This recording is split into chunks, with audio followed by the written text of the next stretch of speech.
Ce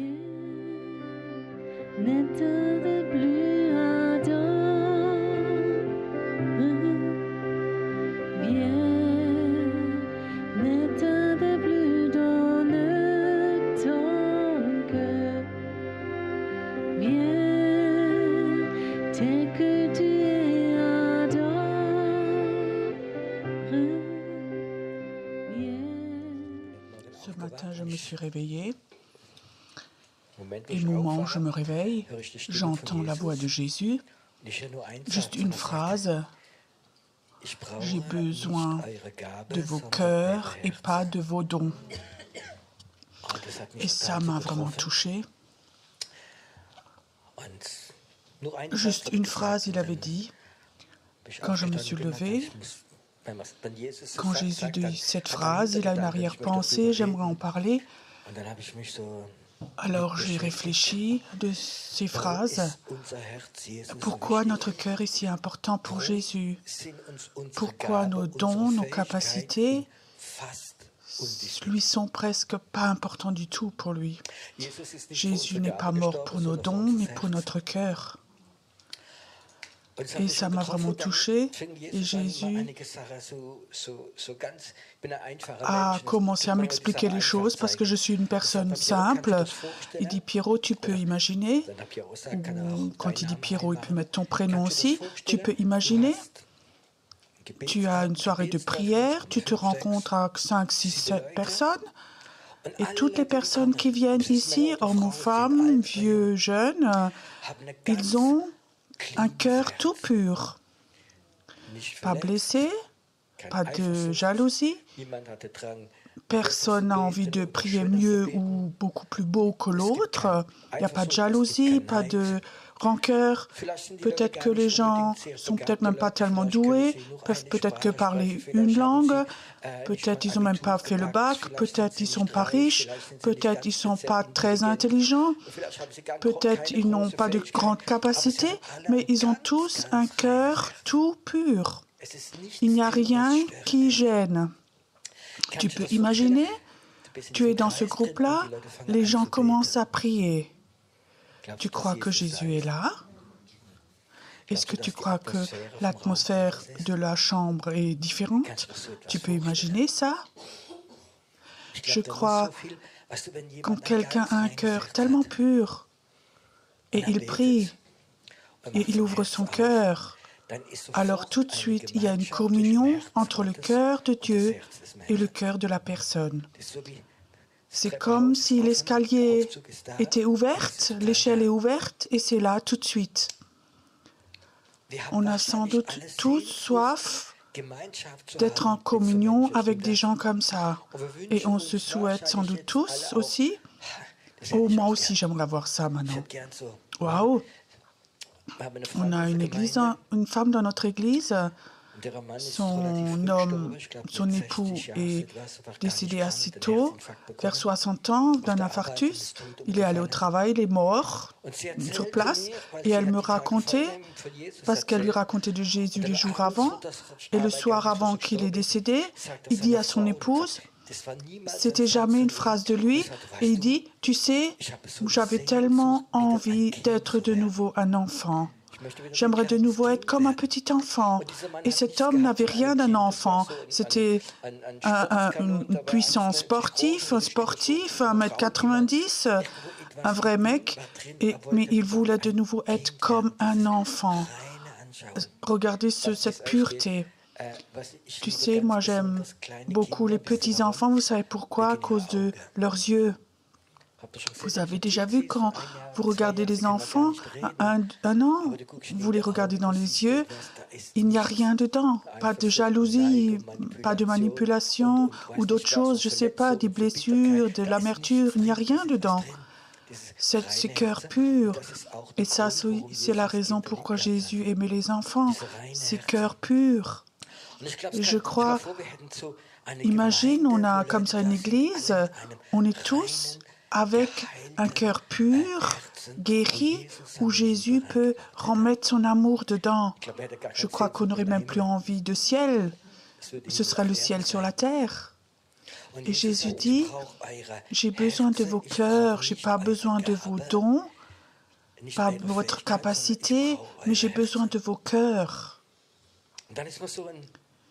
Et après, il y a un verset qui m'est revenu, Romains 5,5, l'amour de Dieu est rentré dans notre cœur par le Saint-Esprit. Ça veut dire Dieu nous a donné quelque chose qui, normalement, guérit notre cœur et le ramène dans cet état.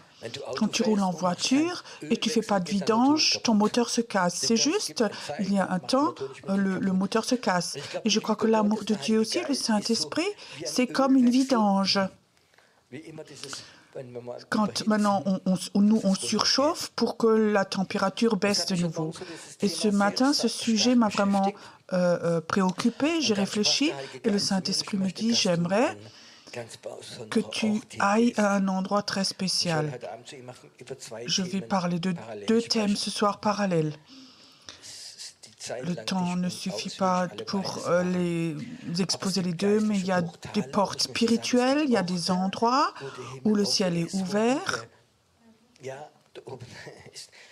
Un exemple simple de la Bible, quand Jacob, la nuit, a rêvé, et cette échelle était descendue, c'était comme un rêve, mais c'est sans doute le ciel a ouvert cette porte pour qu'une partie de gloire de Dieu puisse descendre.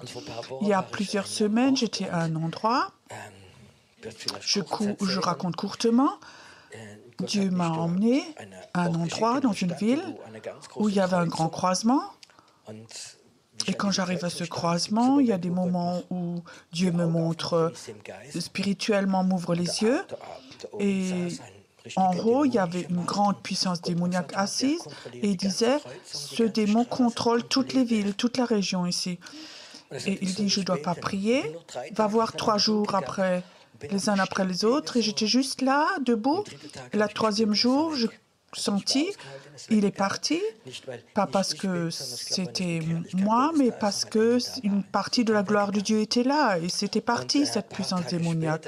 Plusieurs jours après, le Seigneur me dit, un des démons principaux ici a vu qu'à ce croisement, ce démon est parti, et il est très, très fâché. Qui a fait ça? Et il te cherche. Est-ce que tu veux y aller? Je disais, Seigneur, si c'est ta volonté, je vais y aller. Et le soir, à 11h, donc je suis allée.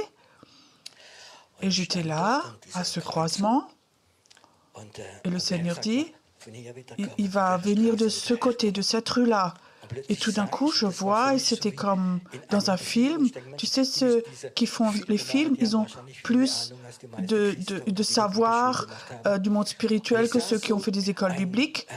Je voyais de loin venir, comme un char. Vous savez, comme quand dans Ben-Hur, un char avec des chevaux devant, donc une charrette. Et là, donc il y avait un homme avec de longs cheveux dessus, c'était le démon principal, et lui il était sur la charrette, et devant il n'y avait pas de chevaux qui tiraient, mais c'était comme des chiens, 6-7 chiens, des êtres démoniaques, ils tiraient cette charrette, et ils tiraient ça au travers des rues, et devant lui il y avait toute une rangée comme des chiens. Mais je savais que c'était des puissances démoniaques. Et le Seigneur disait, c'est quand un chef vient, il ne vient jamais seul, mais il vient avec toute son armée. Et il venait vers moi, comme ça, dans cette rue. Et le Seigneur disait, montre-lui que tu n'as pas peur et tu vas un pas en avant. Alors il est venu tout près et juste avant d'être chez moi, je sentais derrière, je sentais qu'il y avait des anges derrière moi. Et tout d'un coup, je vois comme dans le monde âme, ça fait psh, et tout se déchire. Il y avait comme une explosion et tout s'enlève. Et le Seigneur disait oui. Ce démon principal, ce chef-là, il va maintenant être détruit par ses propres démons parce que dans le monde occulte, quand un démon principal père, il est puni par ses propres démons, il va être complètement détruit. Le Seigneur me dit, tu sais, il a toujours raconté à ses démons, à ceux qui l'aident, il est le plus fort et personne ne peut le vaincre. Et là, il a été vaincu, alors ils vont dans le monde invisible le déchirer, il ne va plus exister celui-là. Et 3 jours après, le Seigneur me dit, va de nouveau à cette place, et je disais, qu'est-ce qu'il y a là? J'étais à cette place, et tout de suite, la présence de Dieu était là, des anges étaient là. Le Seigneur me dit, quand quelque part, il y a un combat dans le monde invisible.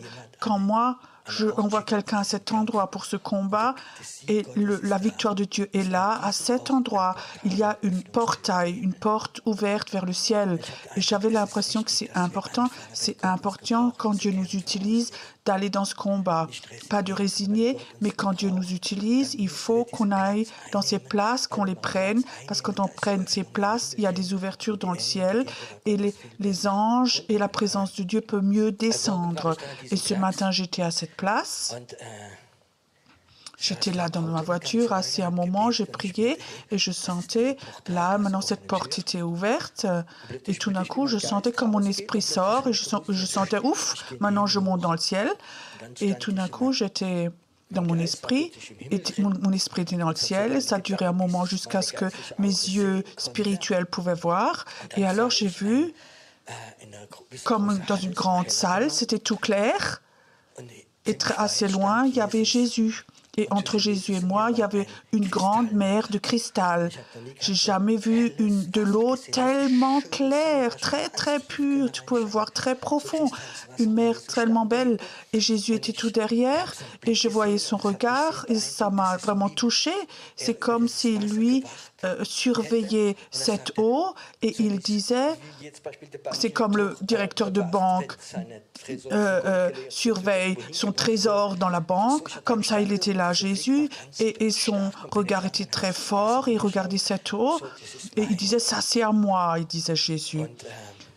Et après un moment, je disais, mais qu'est-ce que c'est ça?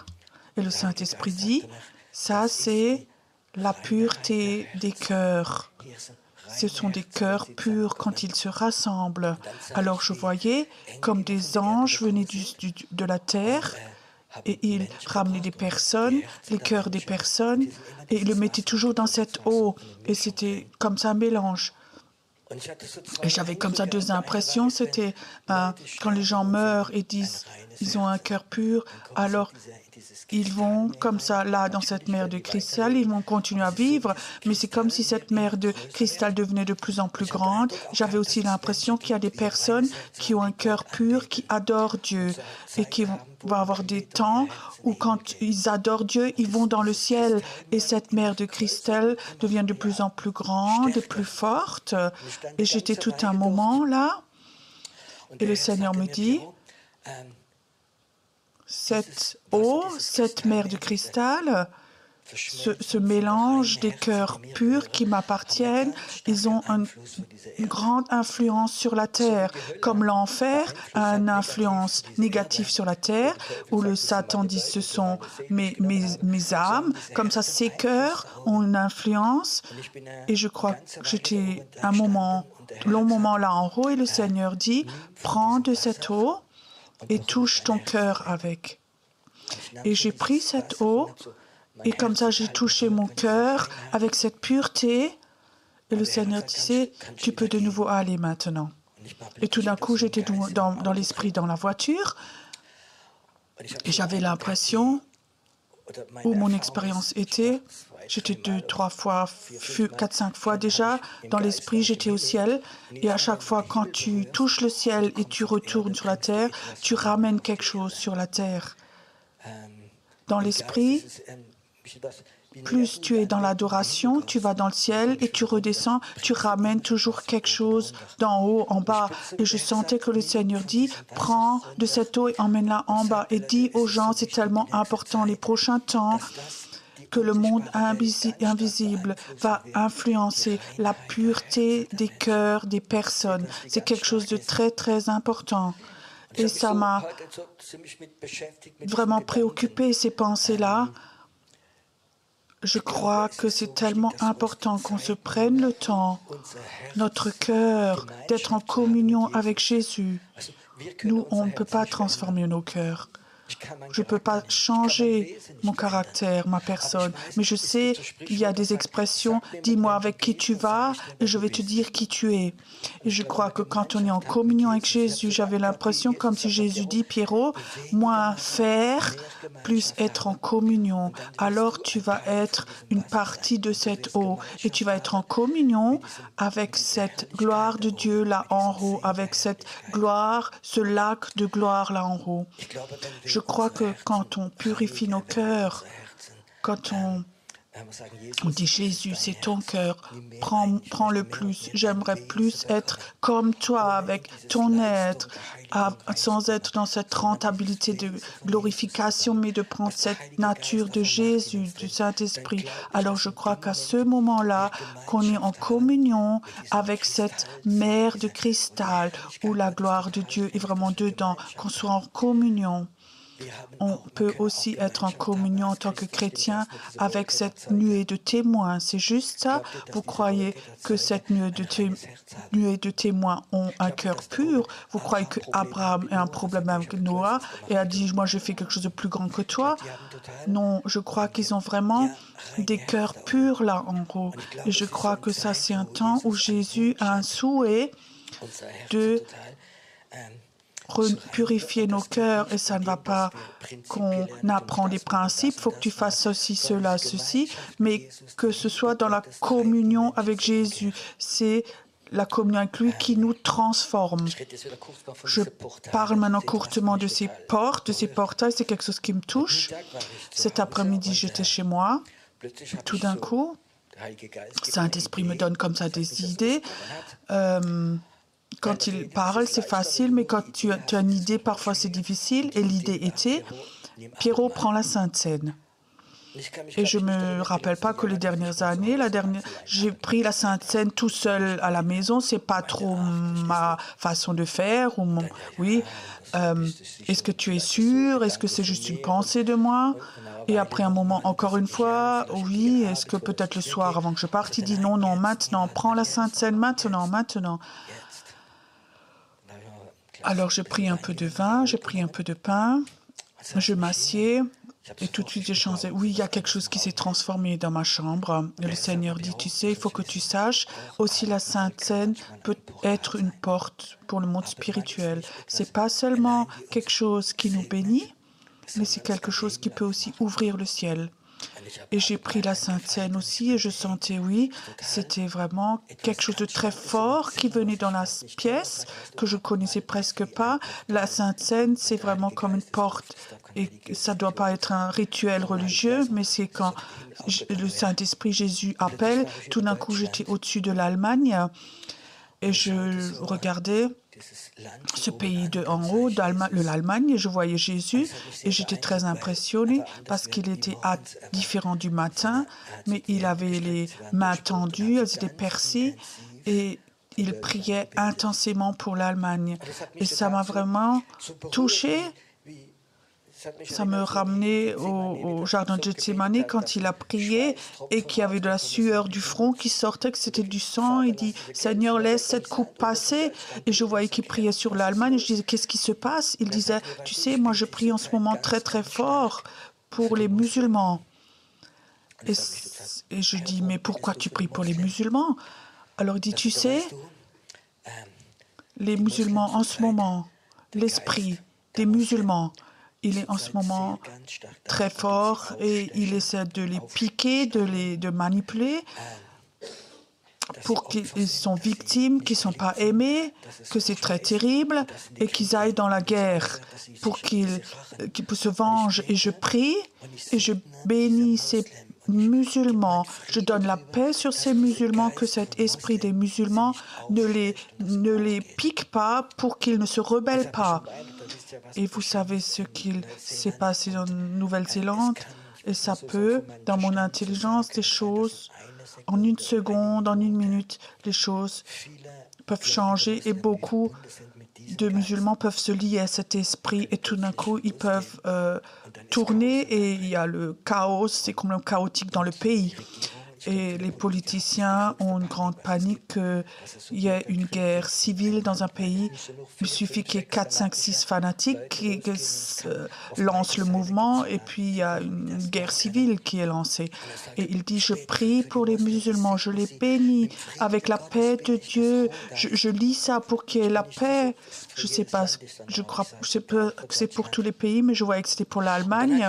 Et ça avait tellement touché mon cœur. Il faut que tu aimes les musulmans, Piero. Il faut que tu pries pour eux. Et cet amour de Dieu va continuer. Et quand tu les touches, les musulmans, et que tu les aimes, ces puissances spirituelles négatives vont être tout calmes. Et tu sais, si eux se convertissent parce qu'ils sentent l'amour de Dieu, ça va être les meilleurs évangélistes. Et tu sais, dans l'intelligence, parfois on peut comprendre des choses, mais quand le Saint-Esprit nous touche, quand j'ai vu que Jésus priait tellement intensément, comme dans le jardin de Gethsémane pour les musulmans, dans ce pays, ça a touché mon cœur. Je peux peut-être lire 100 livres, c'est juste, mais quand tu vois Jésus qui prie, il y a quelque chose qui te touche vraiment. Jésus dit, Piero, donne ce message, transmets-le, c'est tellement important. Je cherche des cœurs purs, je cherche des cœurs qui sont touchés par mon cœur, qui sont guéris, que toute forme de rejet, d'amertume, de jalousie, d'orgueil s'en aille. Une des plus choses que j'ai vues chez les chrétiens, une arme des plus fortes que nous ayons, comme ça l'Église a commencé, c'est quand les gens donnent témoignage. Quand les gens donnent témoignage et racontent ce que Jésus a fait dans leur cœur, dans leur vie, avec un cœur pur, alors toute la salle se transforme. Et ça, c'est quelque chose des plus belles qui existent, mais une des pires, c'est quand les gens donnent leur témoignage et peut-être parce qu'ils sont blessés, parce qu'ils sont rejetés, ils essaient dans leur témoignage de prendre un bout d'honneur, d'être bien là devant les gens. Et je ne sais pas si vous connaissez la différence quand quelqu'un fait quelque chose pour grandir Dieu. Le Saint-Esprit, dans Jean, il est écrit, le Saint-Esprit est toujours pour grandir Jésus. Quand on glorifie Jésus, la présence de Dieu, le Saint-Esprit est là. Mais quand les gens préparent et veulent prendre la gloire pour se glorifier eux-mêmes, alors le Saint-Esprit n'est plus là, mais un esprit religieux et l'orgueil et d'autres choses. Imagine maintenant, on donne témoignage. 3 minutes pour donner toute la gloire à Jésus avec un cœur tout pur. Je peux te dire, en 5 minutes, la salle est transformée et ça serait beaucoup mieux que toute prédication ou que tout enseignement. Je crois qu'il faut qu'on arrive de nouveau à ce point. C'est le souhait de Jésus. C'est la première phrase que j'ai entendue ce matin et ça m'a vraiment impressionné. Quand j'ai vu cette mer de cristal, et c'était des cœurs purs, comme ça, qui se mélangeaient. Et cette mer là en haut, c'est quelque chose qui a la puissance d'influencer le monde entier et de ramener le réveil. Et Jésus dit, j'aimerais que vous le preniez. Ce matin, je l'ai pris et je peux te dire, c'est quelque chose qui transforme nos cœurs et qui transforme le monde, qui transforme nos villes, qui transforme nos familles, qui transforme l'Église.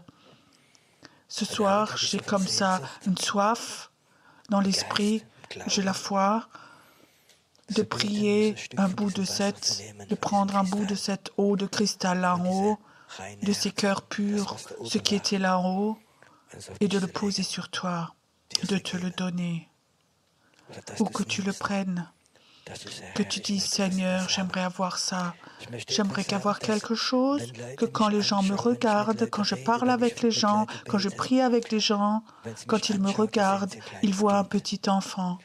Ils ne voient pas un théologien, ils ne voient pas peut-être quelqu'un qui peut bien s'exprimer, ils ne voient pas peut-être quelqu'un qui fait de belles phrases théologiques, mais ils voient un enfant avec un cœur pur, la puissance de Dieu, l'amour de Dieu qui coule.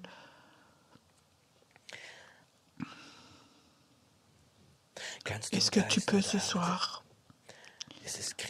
dans l'esprit, tu peux voir cette mer de cristal où Jésus regarde dessus et dit, ça c'est mon Église. Ça c'est mon Église parfaite, sans rides, sans tache. C'est elle. Il la voit dans l'esprit déjà. Prophétiquement, c'est ce que Jésus voudrait, ce qu'il souhaite. Il voudrait avoir une Église sans rides, sans tache, des cœurs purs. Et là en haut, elle est déjà. Dans le ciel, il n'y a pas de péché. Au ciel, il n'y a pas de dispute. Il n'y a pas de jalousie, pas d'orgueil, pas d'envie, pas d'amertume, pas de mort, pas de douleur. Au ciel, tout est parfait. Au ciel, il y a cette image de la mer de cristal, cette image d'une église, comme Jésus la voit prophétiquement. Prophétique, c'est tu vas dans l'avenir, tu rentres dedans, tu vois ce que Jésus veut faire, ça te touche, tu reviens, tu as reçu un bout et tu transmets un bout de tout ça aux autres personnes. Moïse est monté sur la montagne, il a rencontré Dieu et la gloire de Dieu était tellement forte qu'il rayonnait. Les gens avaient même peur, ils devaient mettre une étoffe sur lui, un manteau. Imagine, si le temps vient où le groupe de louanges, quand ils s'exercent, ils vont au ciel avant. Et quand l'Église rentre au moment du culte, ils commencent à chanter le premier chant. Il y a quelque chose qui descend, qui vient du ciel. Quand les collaborateurs, avant qu'ils rentrent dans le culte, qui priaient avant et qui touchent le ciel avant, ils voient ce que Dieu veut faire et ils le tirent sur la terre. Quand l'orateur ne prépare pas sa prédication numéro 42, mais dans l'esprit, il monte en haut au ciel et alors il reçoit quelque chose de cette atmosphère du ciel et il redescend et il le transmet. Et il le donne aux gens dans la salle. Est-ce que ce serait d'autres cultes, cela? La Bible dit que ton règne vienne sur la terre, au ciel, comme sur la terre. Le souhait de Dieu est que ce qui est au ciel, que ça vienne sur la terre. Et que parfois, ce matin, j'avais une petite vue de ce qui est au ciel, alors on a soif de plus prier cela, comme au ciel, sur la terre. Je crois que ce soir, Dieu voudrait du cœur pur, cette mer de cristal, il voudrait la déverser un peu, cette soif d'avoir une église, un groupe de maisons, à la maison, une famille, une soif où la gloire de Dieu habite, où les gens sont là avec un cœur pur, que les incroyants te regardent peut-être et ils voient Jésus parce qu'ils voient ton cœur. Il ne faut pas besoin que tu joues quelque chose, il ne faut pas que tu représentes quelque chose. Tu es qui tu es. C'est Dieu qui l'a dit quand on a demandé « Je suis celui qui est ». Tu n'as pas besoin de jouer un rôle, mais tu es un enfant de Dieu, aimé de Dieu, rempli du Saint-Esprit. Et tu as cette mer de cristal, tu l'as prise, tu l'as pris de l'eau, tu peux le boire. Je crois que ce soir, il y a un bout de ciel qui est ouvert et ce soir, un bout voudrait descendre. Est-ce que tu as soif de cela, de prendre de cette eau, de boire? Jésus dit, celui qui a soif vient vers moi, bois, mange, et de ceci, des sources d'eau vive vont sortir. Des torrents d'eau vive qui sont pures, saines, pleines d'amour. Tu sais, la puissance sans amour, c'est dangereux. Mais si tu as l'amour, que l'amour, la puissance va toujours être dans l'amour. Mais l'inverse, c'est très dangereux.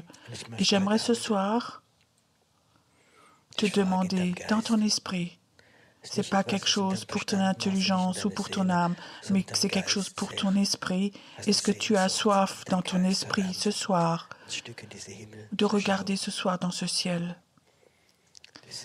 de cette mer de cristal où Jésus regarde, où il dit ça m'appartient, c'est mon épouse, pour ça, pour eux, je suis mort à la croix, et ceci je voudrais vous le donner. Ceci je voudrais vous le donner.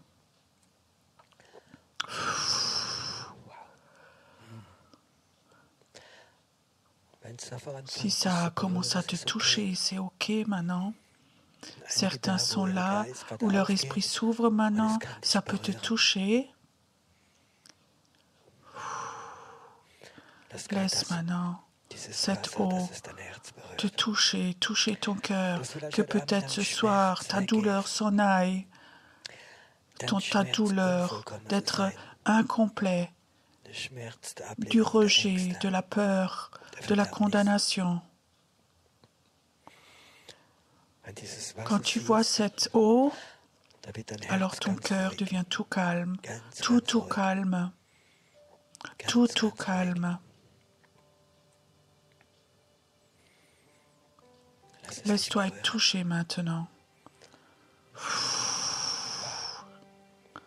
Wow.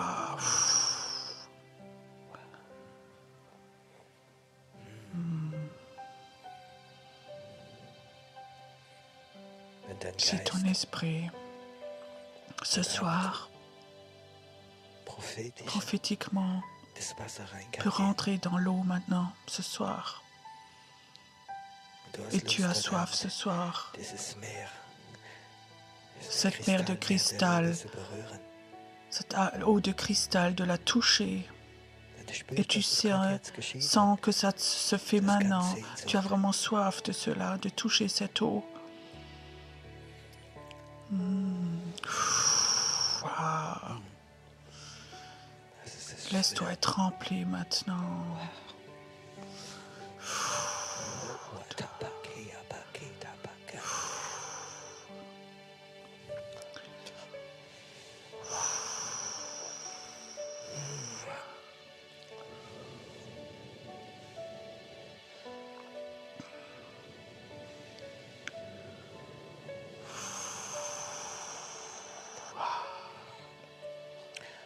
Laisse-toi être touché maintenant. Vers ces liens de peur, des liens avec la mort. Je les brise ce soir. Père, je te remercie que certains dans leur esprit ce soir, leur esprit s'élève ce soir et vont jusque dans le ciel très haut. Écoute, ton esprit ne doit pas toujours être lié à ton âme blessée, mais ton esprit est libre. Il est libre, ton esprit. Ton esprit doit être libre pour rencontrer Dieu face à face.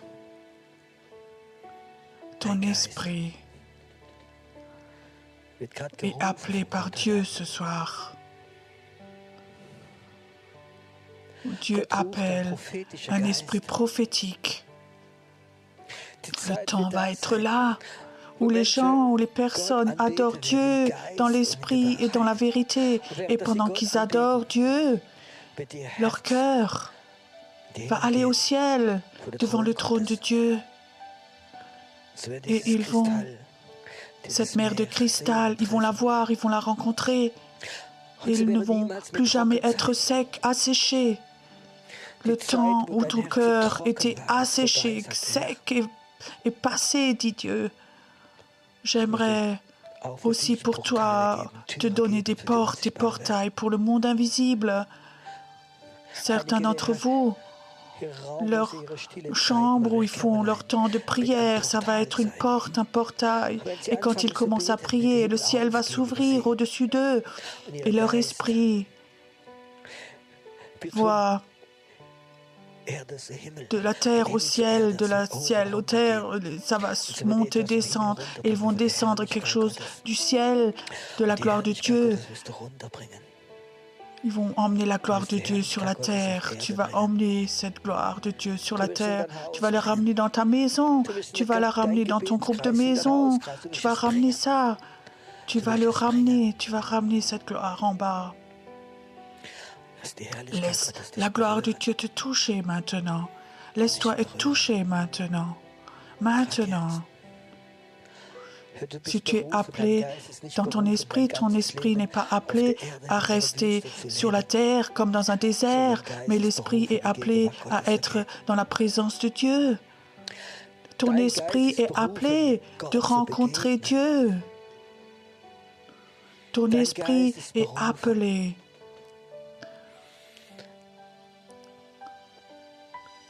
de rencontrer Dieu face à face. Un cœur pur, c'est une porte ouverte. Laisse-toi être touché maintenant. Je vois ce soir comme des liens, des choses qui te lient à cette terre, ces peurs ou des blessures très profondes. Je vois comme ce soir ces liens s'en vont, sont dissous. Rien ne peut te lier quand ton cœur est pur sur cette terre. Aucune condamnation, aucune personne, rien du tout, rien ne peut te lier. Laisse-toi être touché maintenant par la gloire de Dieu.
Jésus, sois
Oh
Dieu